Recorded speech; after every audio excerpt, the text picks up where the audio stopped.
collaboration with the Cyprus Mail. This is the Cyprus News Digest with Rosie Haralambous.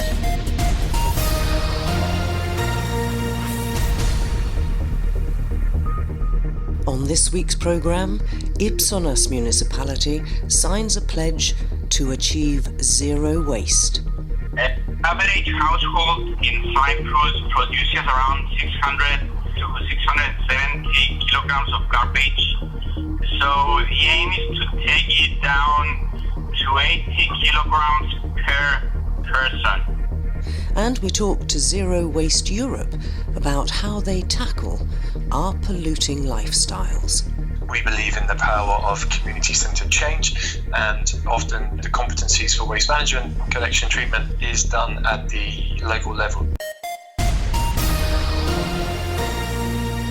Ipsonas Municipality has become the very first local authority here in Cyprus to sign a pledge to become a zero-waste town. Joining us on this week's programme is the Mayor of Ypsonas, Pantelis Georgiou. Pantelis, thanks for joining me. And what made you decide that Ipsonas could go ahead with being a zero-waste town? It was actually a series of decisions that led to the municipality deciding that we need to become a zero-waste town.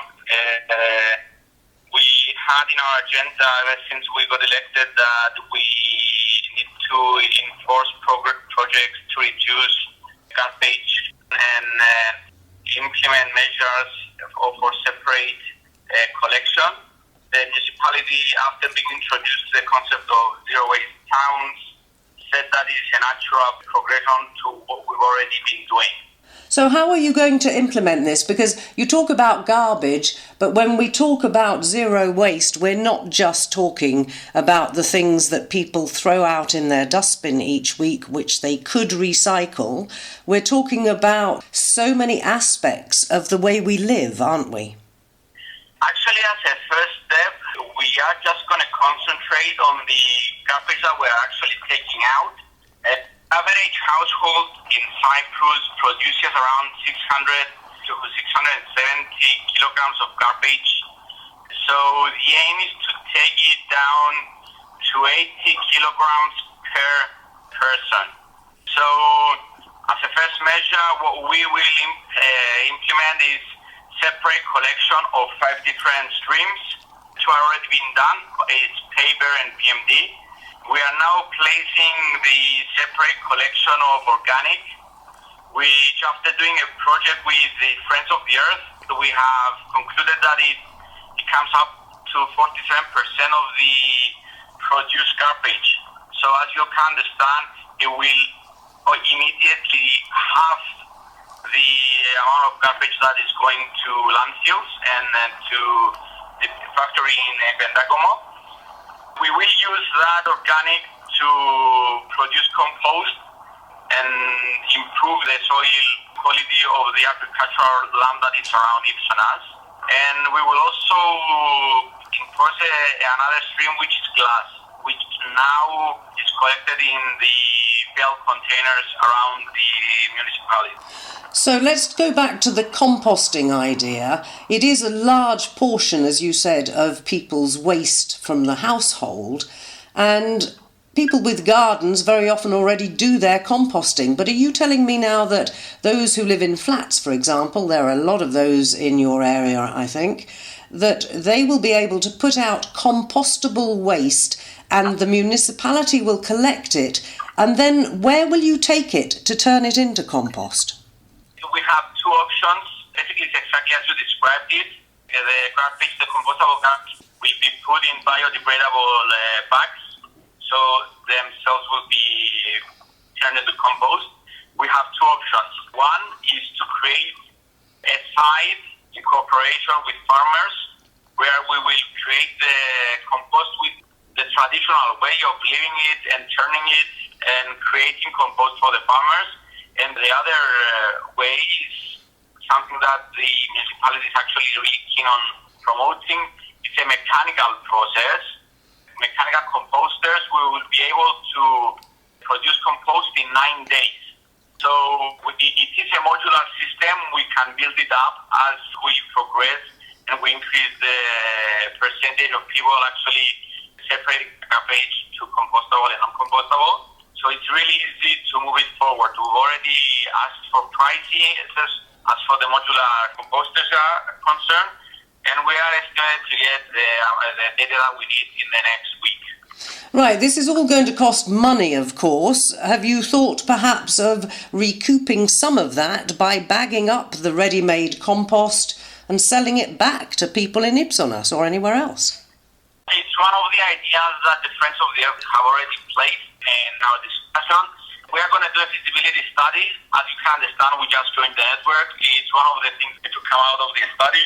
Definitely, it will be one option which will actually reduce the cost of purchasing compost for the households as well.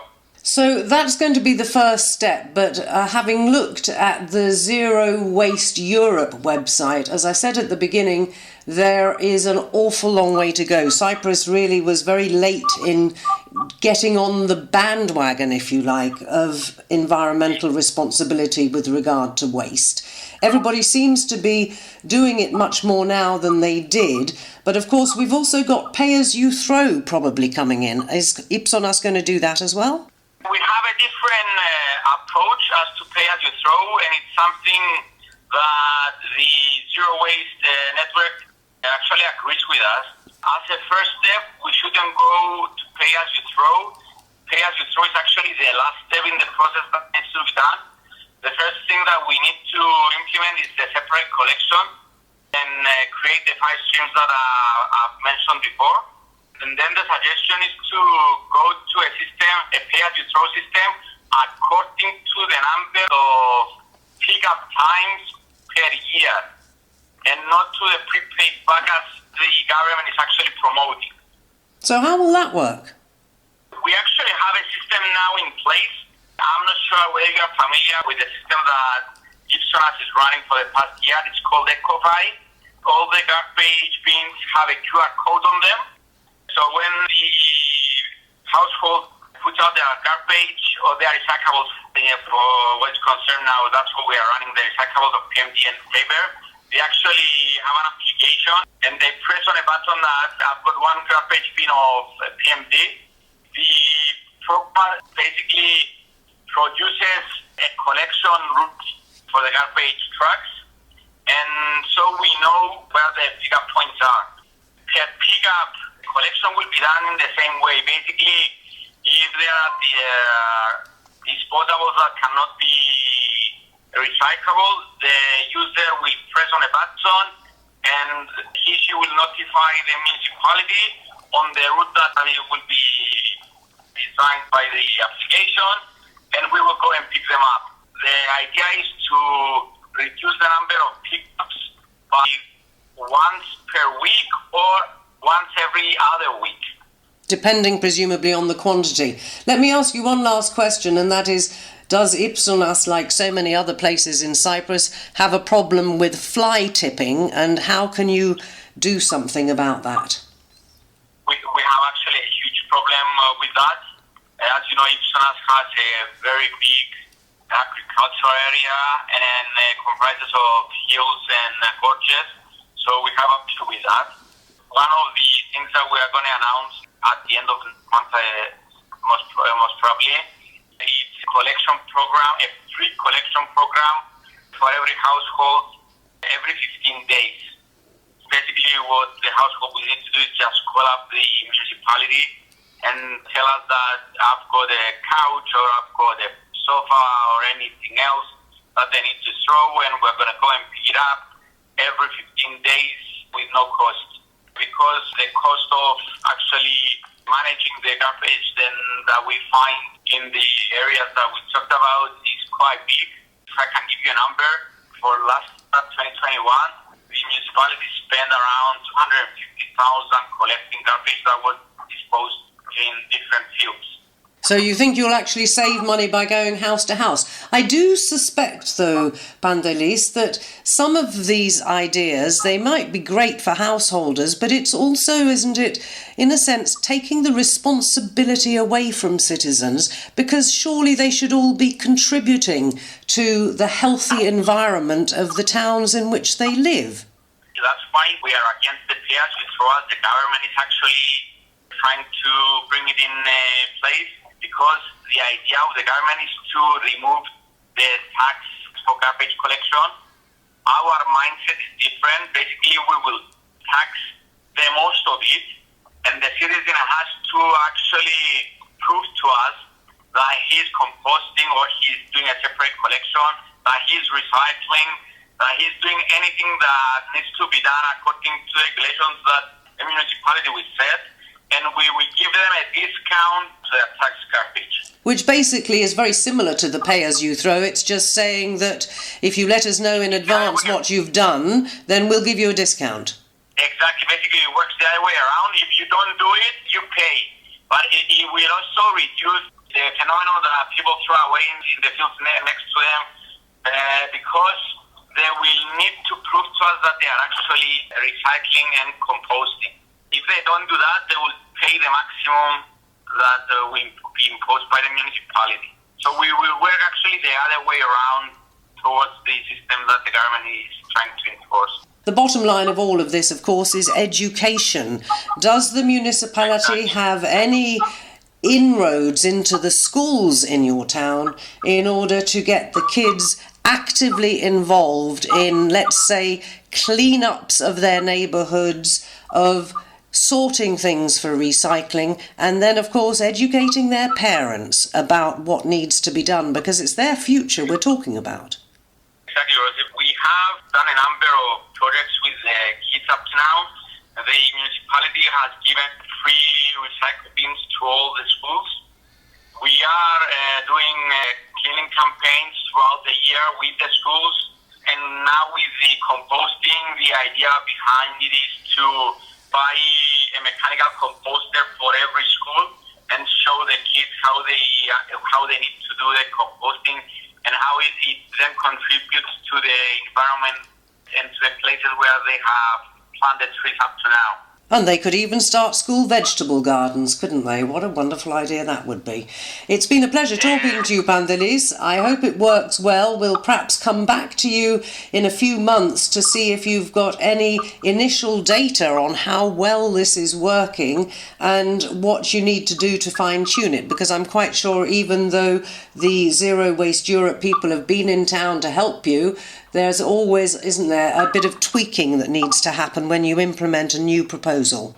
Yeah, we will need to come back and basically change or modulate Europe's thing and adjust it to our cases. That is the mayor of Ipsonas, Pantelis Georgiou, and it's his municipality that became the first in Cyprus to sign a pledge to become a zero-waste town. Well, following on from that chat with our first ever mayor to go zero waste in Cyprus, it's a pleasure to welcome to this week's programme Jack Mcquibbon of Zero Waste Europe. He is their Cities and Communities Programme Coordinator. Jack, I think it was you that actually signed that agreement with the Ipsonas mayor, and it's great news for Cyprus that finally we seem to be addressing something that we know is a huge problem pretty well all over the world, and Cyprus has been rather late in getting in on the act. So tell us about Zero Waste Europe, because you deal with pretty well all over Europe, don't you?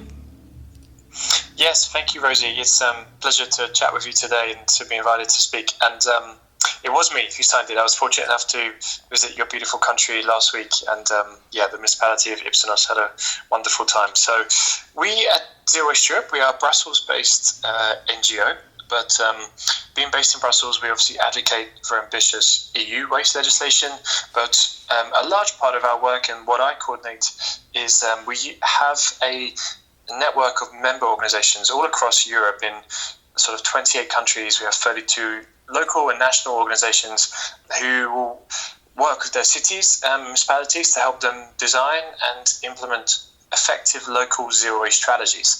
And so my role is to help coordinate this, to harmonise the work, to build capacity, to raise awareness of the best practices, and to really help drive and steer the work that we do with local municipalities all across Europe, because we work both inside the EU and outside.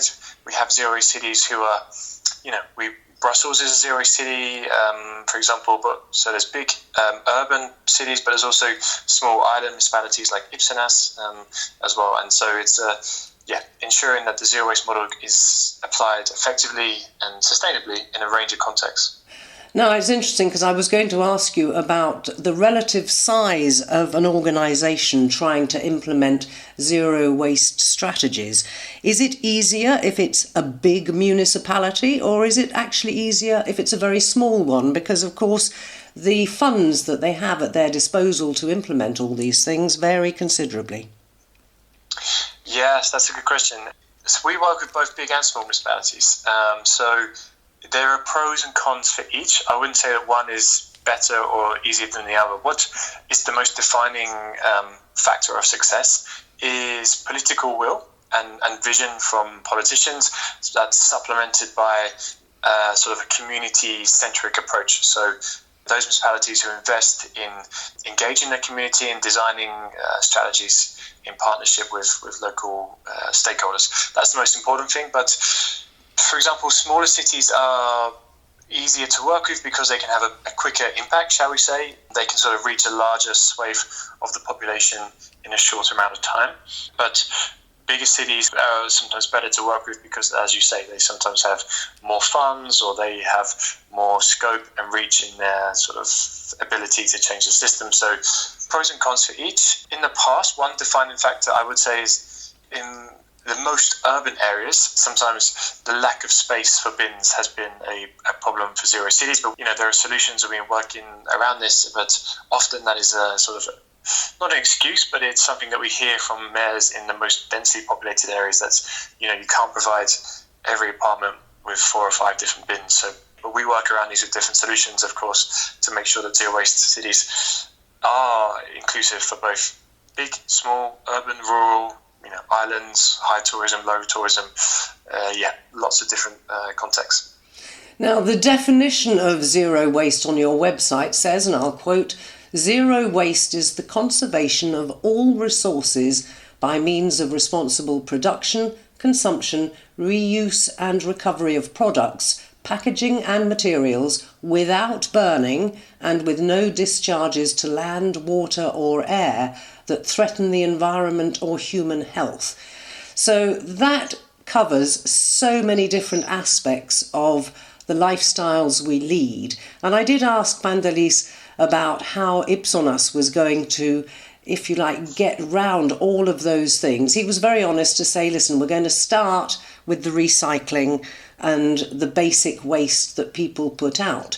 But you're really coming at it from a different perspective, aren't you, as Zero Waste Europe, in the sense that you want us to think about, for example, the sustainability of the clothes we buy, of the food we buy, and whether it's come from miles away or is locally grown, and so on.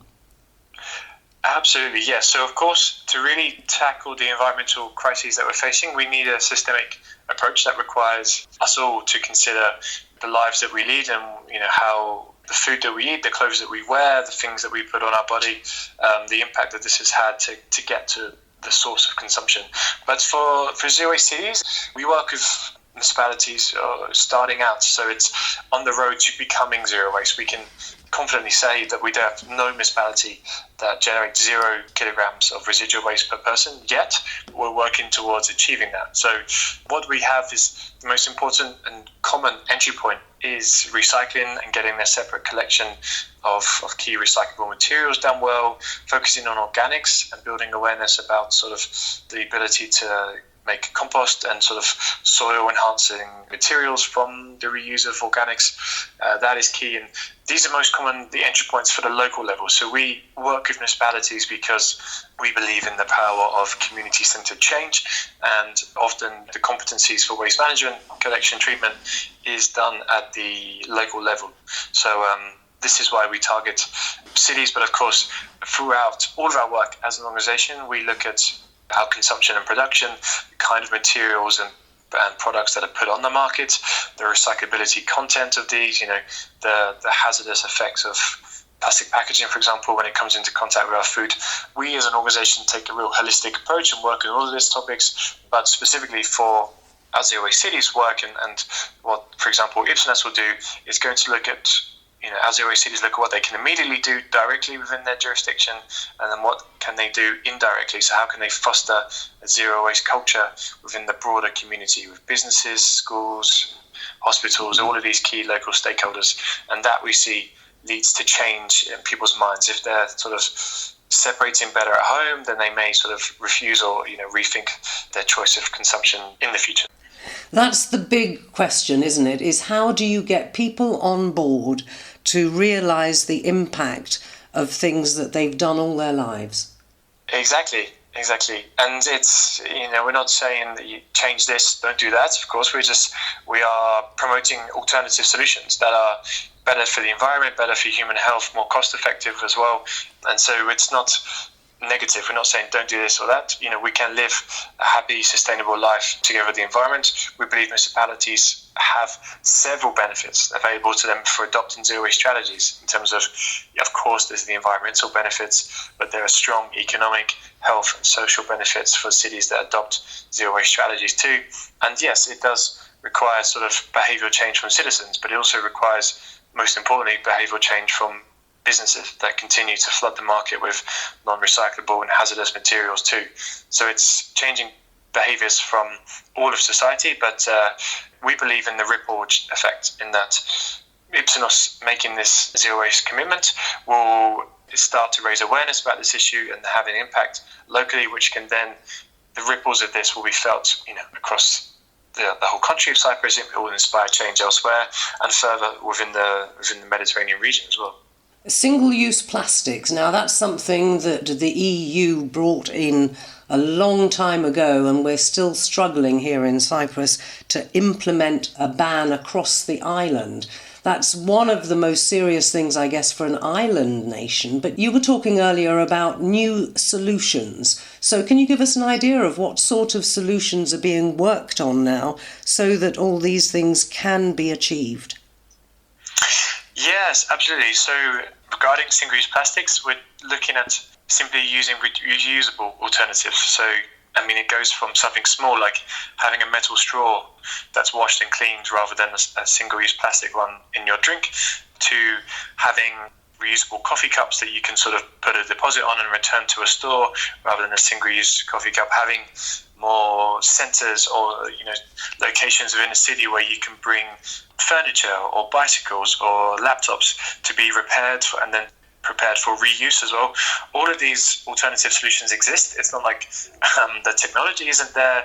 It's just installing the infrastructure to allow reuse to flourish and to make sure that it's easier and more convenient for citizens to be able to adopt and to choose a reusable alternative rather than one that is single use. Because at the moment, our whole economy, or most of it, is designed for single use, for the linear economy that we say. So we're changing that, and we believe that sort of municipalities, of course, play a key role in helping foster this directly, but also indirectly with the wider community too, through their actions and through such commitments, as is the one that Ipsonas has made this week.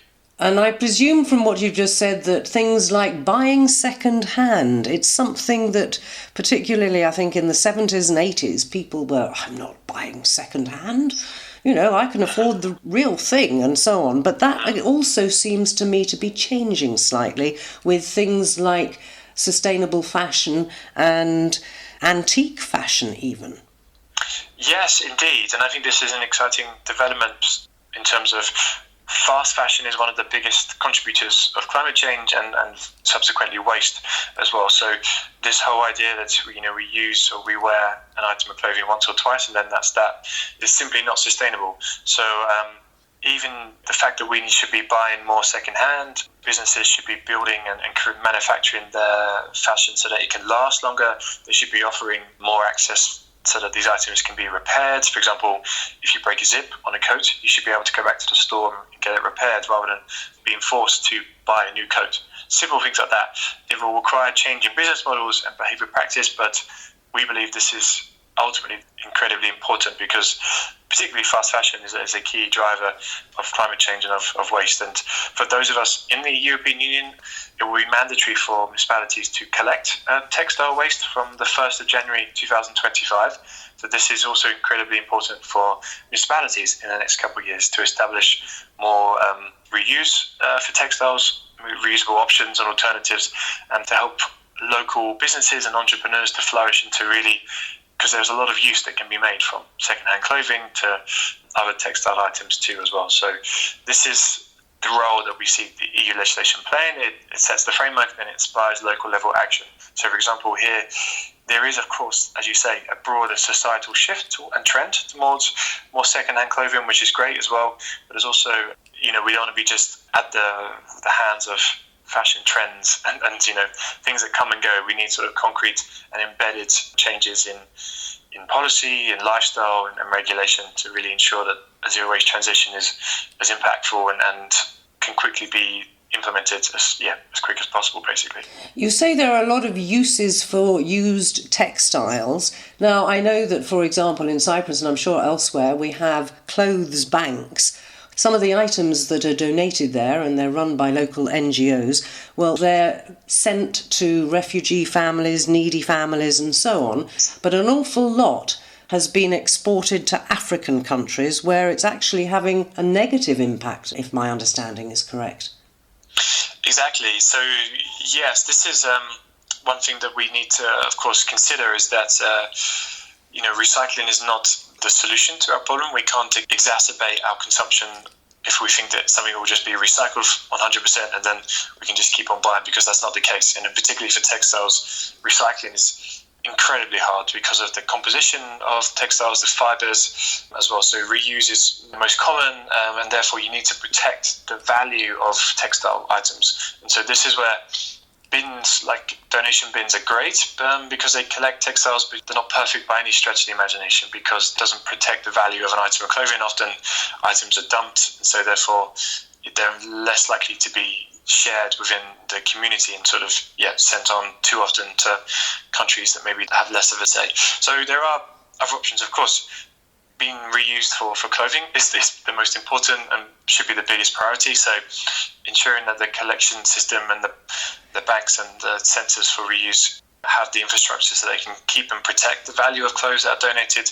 And then for clothes that can't be reused, is there sort of connecting with local animal stores, because it can also provide useful bedding, flooring, things, keeping insulation for homes and for animal shelters as well. So there's lots of different kind of downcycling solutions, as we would say, where it's one step extra in the loop before it becomes waste. But ultimately we need to sort of consume less, and what we should be consuming must be reused as well when it comes to textiles. It does sound as if places like Ipsonas are going to have to expand their staff if this takes off, because they're going to have somebody who's in charge of maybe the textiles and the composting, and somebody who's in charge of the PMD and whatever else. So is it financially viable for a small place like Ipsonas to do something like this? Yes, absolutely. So at the moment, municipalities like Ipsonas often pay a fee for the waste that is sent for disposal, for landfill or MBTs in the case of Cyprus. And so if you're sending less waste, you're saving costs there. Also, if you're generating less waste, and the most important thing is separating the organics out of the sort of residual waste and the non-recyclable waste bin.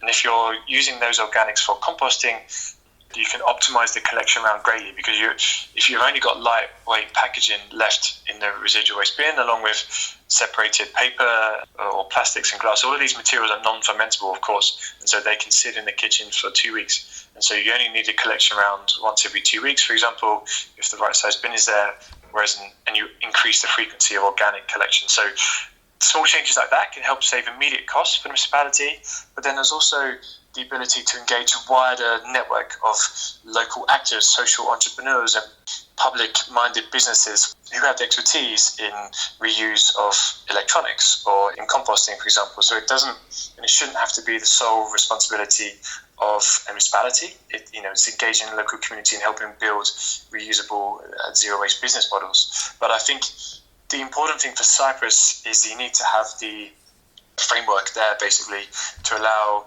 zero-waste strategies to be cheaper and more cost-effective, because at the moment what municipalities pay in Cyprus for their residual waste disposal is quite low, and so that fee needs to be increased by national legislation. And also there needs to be a serious reform of the green dot, sort of the EPR system for waste as well, because at the moment municipalities pay for the system, but then it's the green dot who sort of run it, and that it's not working. So you need to switch that around, and municipalities need to run the system, and green dot, the producers who put these materials onto the market need to finance it. There's a solution we will hope for and wait for. Jack Mcquibbon, Citizen Communities Programme Coordinator at Zero Waste Europe. Many thanks for joining me. Thank you very much for having me.